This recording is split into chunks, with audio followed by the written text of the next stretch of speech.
আজকে রাতে আমি মাছ রান্না করব, সাথে শাক ভাজি করব। তো প্রথম আসি আমি মাছে। এটা কি মাছ আমি নিজেও জানি না। এটার হচ্ছে খোসগুলো ফালাইতে এত বেশি যে কষ্ট আর সময় লাগছে সেটা নাই বলি। যাই হোক, তারপর আমি অনেক কষ্ট করে খোসগুলো ফালাইছি। তো একটা প্যানে তেল দিছি, মাছগুলো আমি মাঝখান থেকে ফাইরে সুন্দর করে ধুয়ে হলুদ আর লবণ দিয়ে সরষের তেলে ভাজতেছি। এটা আমি একটু কড়া করেই ভাজি করব। এক পাট ভাজার পর আমি অন্য পাট সুন্দর করে ভাজিয়া করে নিব। এই মাছটা একটু কাটা হইলেও সমস্যা হয়নি খাইতে, কারণ হচ্ছে এটা ভাজি করছি আর কাটাগুলো একবারে শক্ত শক্ত হয়ে গেছে, খাইতে আরও ভালো লাগছে। তো মাছ ভাজা শেষ। ওই প্যানে আমি পেঁয়াজ বাটা, সাথে হচ্ছে আদা রসুন বাটা, আমি কিন্তু বাটা মশলা ব্যবহার করছি, সাথে হচ্ছে টমেটো আলু, পেঁয়াজ আর আদা রসুন বাটার সাথে সুন্দর করে অনেকক্ষণ ধরে জাল করে নেব। জাল করা শেষ। এ পর্যায়ে আমি লবণ, মরিচের গুঁড়া, হলুদের গুঁড়া, জিরার গুঁড়া দিয়ে আবারও সুন্দর করে একটু পানি দিয়ে নাড়াচাড়া নিলাম। এটা আমি অনেকক্ষণ ধরে কষাই নেব।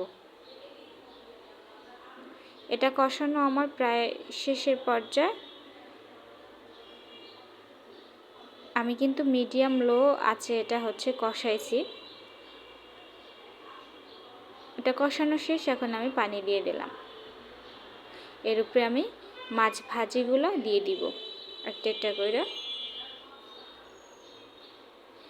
এখন আমি এটা টানা পর্যন্ত অপেক্ষা করব, মানে আমি বেশি এখানে ঝোল রাখবো না, মিডিয়াম ঝোল রাখবো, কারণ মাছটা ভুনা খাইতে বেশি মজা লাগে আমার কাছে।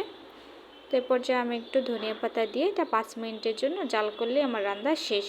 অন্য পাশে এখানে আমি বাত্ত শাক নিয়েছি।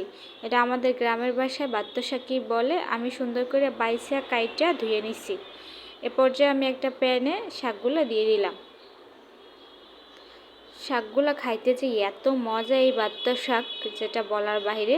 এটা আমি ভাজিও করব না, কিছু করব না, এটা আমি গাদাই রান্না করব। এজন্য আমি কাঁচামরিচ, লবণ, পেঁয়াজ, রসুন দিয়ে সুন্দর করে এটা সেদ্ধ করে নিব 15 মিনিটের জন্য। অবশ্যই এটার কালারটা একটু চেঞ্জ হয়ে গেছে, কারণ আমি অনেকক্ষণ ধরে সেদ্ধ করছি।